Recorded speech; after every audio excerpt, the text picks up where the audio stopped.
Game 1. No warm-up, no mercy. Just across the border, the BioSteel Academy U16 team steps onto the ice for the first time this season, and staring back is Detroit Little Caesars, a program built on legends, banners, and decades of dominance. Listen, compete all night, don't give up. I've seen us compete at practice. I want that all game this whole weekend. All right, boys, let's go. For the BioSteel Academy, it wasn't about winning. It was about proving they belong. The mission is clear: to compete with the best teams in North America and to build a new standard of hockey from the ground up. This is the first test. This is where the journey begins.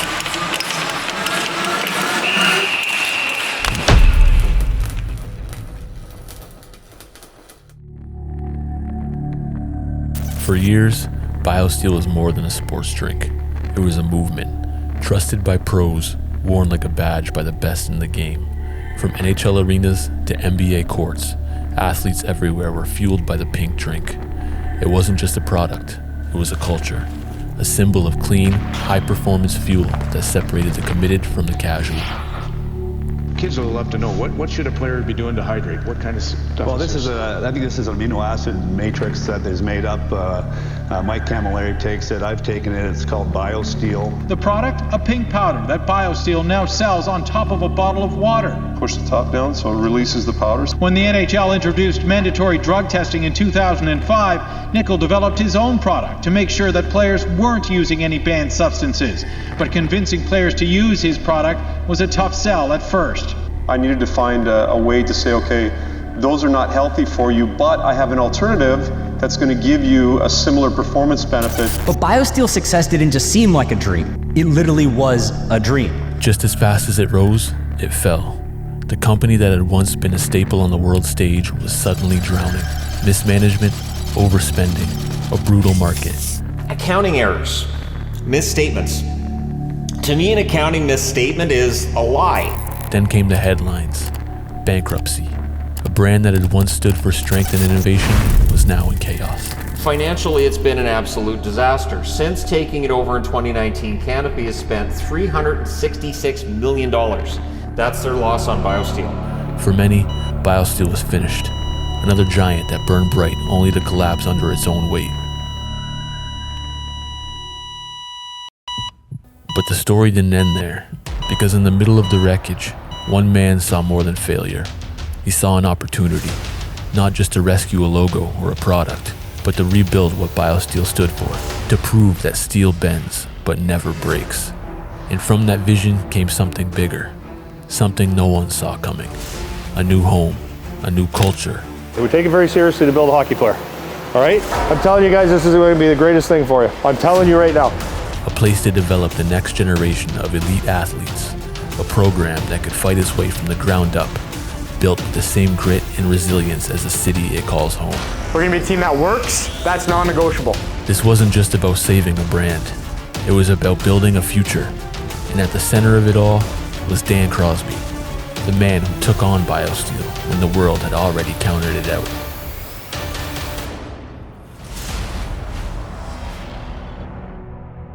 Dan Crosby, CEO of BioSteel. I remember thinking, how can something so big like that go so wrong that they ended up claiming bankruptcy, and especially in bankruptcy in like spectacular fashion is what I was thinking, with the rumors coming out that they had spent over $400 million and still did it. That I remember thinking that. I did not think of it as an opportunity at all. So even when Clark brought it up to me saying that, we should really look into buying BioSteel, I remember thinking to myself, like, there's no way. I mean, they have to be a 9-digit number in terms of revenue, which it was. And I remember thinking, even if it hits bankruptcy, Coke, Pepsi, Keurig, Dr. Pepper, any other large CPG brand is going to pick this up. There's no way that we're going to be able to get this. Literally, some of the biggest brands in the world were interested in buying this business. The reason why they didn't pull the trigger on it was because they couldn't get over how much it was losing, and they could not formulate quick enough a game plan to fix it. And we did. Like, we have that game plan. You have to streamline the business, and when you streamline the business, you cut the fat, and when you cut the fat, you usually tend to see a drop in revenue, which is exactly what happened, but we maintained a good amount of it. We took over $120 million worth of inventory scattered across 14 warehouses in North America. The sheer volume of inventory was costing us almost 8 figures in expenses per year is what it kind of like would have amounted to. I mean, we're talking, over $500,000, well over $500,000 a month just in storage costs alone for the inventory. I had to really figure out how to look at the business and come to terms with, we are going to lose listings, placements. There's competition that's going to come in, take our spots sometimes. I've realized in this whole journey here of especially BioSteel, I remember growing up playing sports, and I knew I was competitive. I didn't know if I was still very competitive. I might be more competitive now than I've ever been. BioSteel Sports Academy is a sports academy that is predominantly hockey right now. We've got 3 hockey teams. We've got a U16, a U18, and a U22 girls team.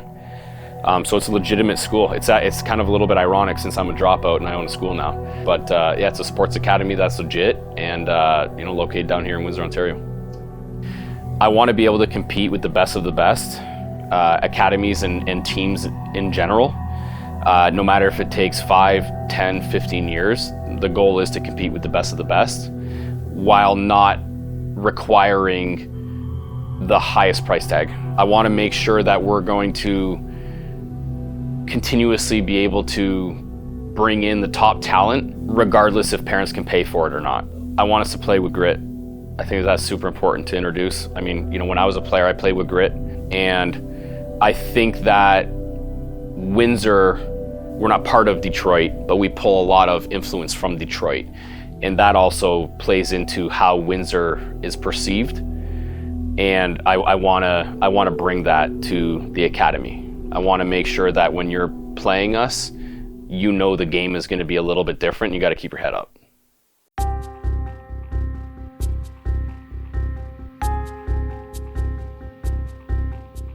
Windsor, Ontario has always been defined by grit. It's a border town built on auto plants, steel, and shift work. A place where families learn the value of hard work, toughness, and resilience, generation after generation. The city carries a blue-collar edge. When things get tough, Windsor doesn't fold, it digs in. That same spirit lives inside the BioSteel Academy. The athletes here aren't just learning skills and systems, they're embracing a culture that mirrors the city itself. Competing against the best teams in North America takes more than talent. It demands persistence, humility, and a willingness to outwork your opponent day after day. Just like Windsor, these teams know they'll be overlooked at times. They'll be doubted, but that chip on the shoulder becomes fuel. It sharpens their identity. Fast, physical, relentless. The grind of Windsor is in their DNA, and the academy is where that toughness is being shaped into something greater. I'm Eric Palazzolo, and I am the head coach of the U18 boys hockey team and the director of operations at BioSteel Sports Academy. I think the biggest challenge was probably the fact that people didn't know who we were. So when we're trying to get into tournaments, get into games, get into leagues, and getting people to take us seriously, that's hard to do when you don't have a footprint. The fact that we got any games at all is actually pretty interesting because there's nothing that makes people have to play us. So that was probably a big one for sure, not just with my team, but across all teams, is getting other programs to take us seriously as we're starting to build something new. Yeah, my name is Andy Paquette. I am the skills coach for the BioSteel Academy. I think that what surprised me the most about the Academy's first year would be that it was successful. Because there was a lot of unknowns when we started this. I mean, we got to understand we're a new model in this area of the world. And you know, with something new, there's always a little bit of resistance. This is not a really common model in Ontario that's really widely you know, taken up. You know, it's a little bit different in the States, it's a little bit different out west, it's a little bit more common, but I think we're right at the forefront of getting families to see that there's another option just in their daily life and schedule of integrating extracurricular development with their kids and their academics. Whereas up until this point, just generally in society, they're very separate. It's like you go to school and then you do your extra things, whether it's a sport or an activity or whatever. The fact that once the kids got in here and they realized that they were around such a good atmosphere every day, that they bought in, and they were able to improve, and the coaching as well. One of the biggest additions, not just from a hockey standpoint, but just for the school, is that we have a full girls team this year. We had some girls at the school last year, but it's going to be a totally different ball game this year having that team. We brought in Mary Fair, who's going to lead that program on the girls' side, and she's been phenomenal. Like, she wants to build a program. She's a great leader in herself. She runs a company outside of this on her own, and she's a great role model for them. My name's Mary Fair. I'm the head coach of the U22 Girls Elite Team. For me, it was about development. I've coached in the local organizations a couple of times, and I just felt like we weren't giving enough development to the girls' side of hockey. We want them to be at the same place the boys are, and I really like the way the BioSteel model has not only your head coach, but you also have a skills coach, you have your trainers, all that you can work off of. We have 12 of these girls that are non-local. So we have girls from around the world that are coming to play on this team, and that's probably the most unique group that we're going to have of the 3 teams. So in addition to just the obvious benefits of having that mixed gender kind of school, in terms of the experience that the students have, and for the teachers too, interacting with different personalities, it brings a really unique element to the program that there's going to be girls from all over the world that are here, and they're in their first year now, which is kind of cool. I think we have some good talent here. I think we're also playing some top level teams. We're playing some of the best academies and best teams across the United States. And so I really want to come out, you know, being challenged in those games, but also competing in the other ones. For me, it's you go in, you put a good game plan in, you work hard, and that shows you where the pinnacle is. Richard Santos, head coach of the U16 BioSteel Academy team. So your first game of the season is against the #1 team in North America, Little Caesars. What are your feelings, thoughts, and expectations on that? Redemption. We got to see where the best team is, and that's what we got to match to. For biggest for me is we want to come in, we want to compete, we want to battle. Listen, compete all night. Don't give up. I want that all game this whole weekend. All right, boys, let's go.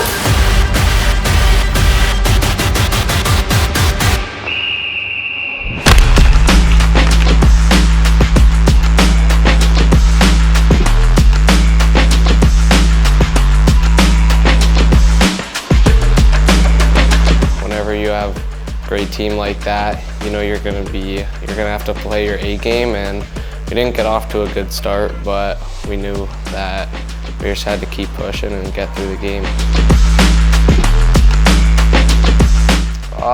Definitely we knew who they were, like obviously #1, so some nerves, but I don't know, it was a tough game, 8 a.m. Friday, #1 team, so it's a rough one, but we battled through it.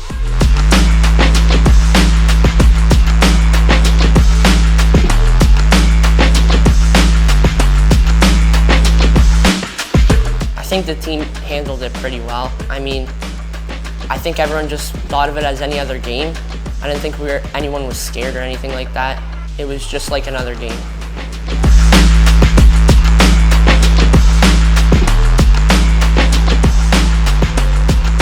Boys, load a high over!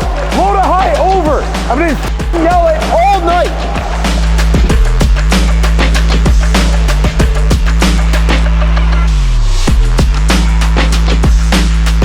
Get up in their space, take away time and space, don't come in at them like this, lead with your stick on puck, finish our hits. They don't like to be hit, so let's start hitting.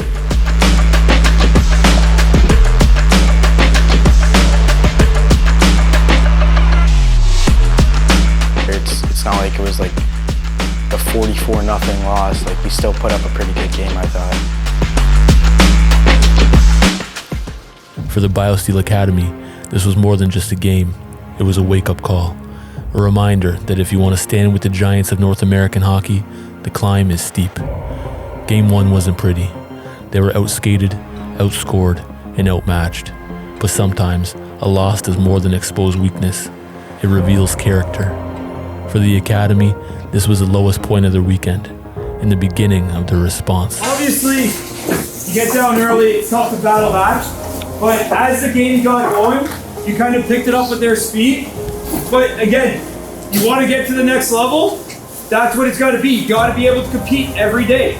It doesn't matter if it's 8 a.m. or midnight, okay? You got to come ready to play. I promise you, by the end of the year, we will be a machine. If we have to do 8s until we puke, then we do it, okay? But we have to be able to skate day in, day out. I'm telling you right now, my teams don't lose third periods, okay? You will take on my identity. The identity of a team is by his coach. We will be workhorses, okay? It's the first game of a long season. This doesn't determine who we are, okay? This is just getting us ready. We will be a team to compete with by the end of the season, I promise you that.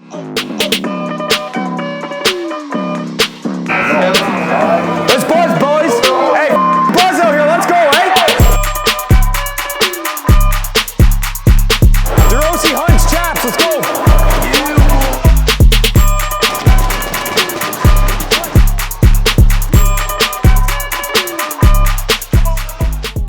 You know, first goal for BioSteel, that's pretty huge. And really just stuck with me because got a lot of relief off my shoulders and weight.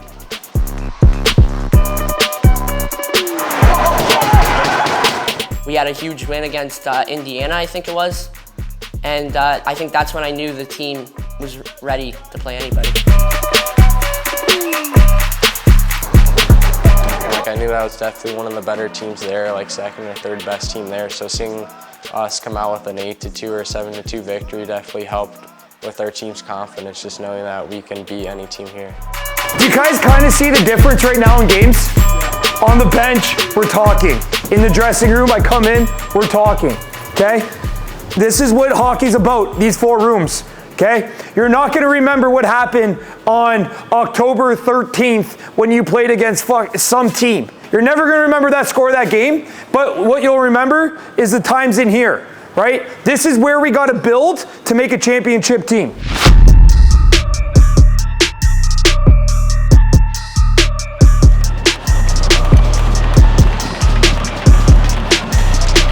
Everyone knows each other, everyone talks to each other. We're so close as a team, we just got a bunch of chemistry. I think we're a strong team. I think we have some size, definitely our defense. We got at least 4 defensemen that are over 6 feet, so I think we're a strong, good team that has good leaders and just a great team with good morale. We're a lot faster this year. We picked up some fast, skilled guys. It's definitely going to help us on offense and probably defense as well. No! Back door! Excellent job, fellas. Excellent job. I think just our line, you know, me, Cole, and Chapper, we didn't play together at all before, and our line was just moving, and me knowing where my teammates were going to be every time, that helped a lot. So again, next game's 5:30, right? 5:30, it's gonna be a tough game. We gotta come ready to play, but have the right mindset coming in. I'm telling you, you play with speed, you play like we did today, good shit's gonna happen. Not one team can touch you. I guarantee in 2 months, we continue to do these small things, we'll be able to play with Caesars. The game against MDHL was slipping away, but in the third period, BioSteel refused to let go. Shift by shift, goal by goal, they clawed their way back, tying the game and forcing overtime. 3 periods weren't enough. Overtime wasn't enough. The game and the momentum of the tournament would be decided by a shootout. One by one, players stepped forward, the weight of the moment heavy, every shot a chance to tip the balance.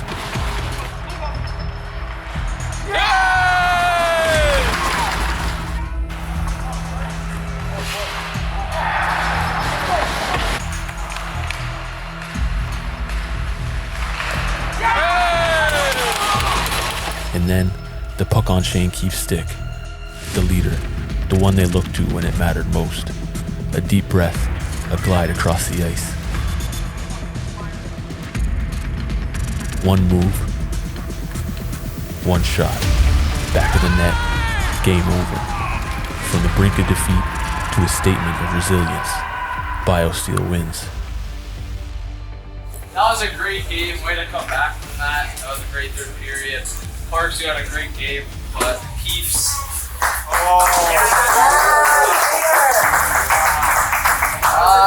Great game, boys. Battled through adversity.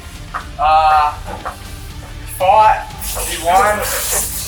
They tried to talk, but you know we always come out on top. So. We were down 4-2 to the older high school team with about 4 minutes left, and we came back and won the shootout, and I thought, like, the resilience we showed to come back with 4 minutes left. I realized that we could play with anyone. Getting that shootout win brought the room together. It was live in there, the music's bumping, and that's when we become a family.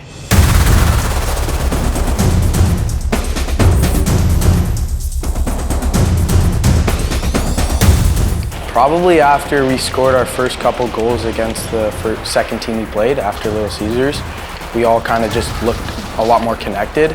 And then going on into the end of the weekend, we are all on the same page and making good plays, passing the puck well, shooting well, forechecking hard. Hey, that's a great shift, fellas. That's a great shift, boys. That's a great shift. Hey, is it not open or what, hey? Good job, fellas. Nothing stupid.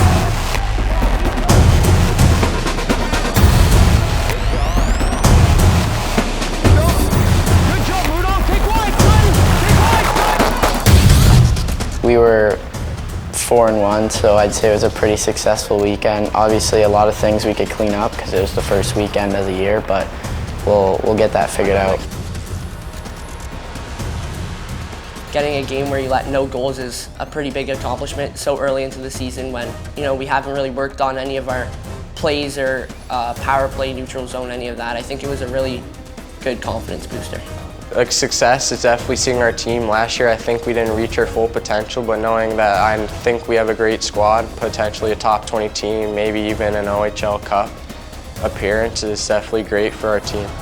So to be able to have that game right off the bat was very tough, but I knew the other competition would be good.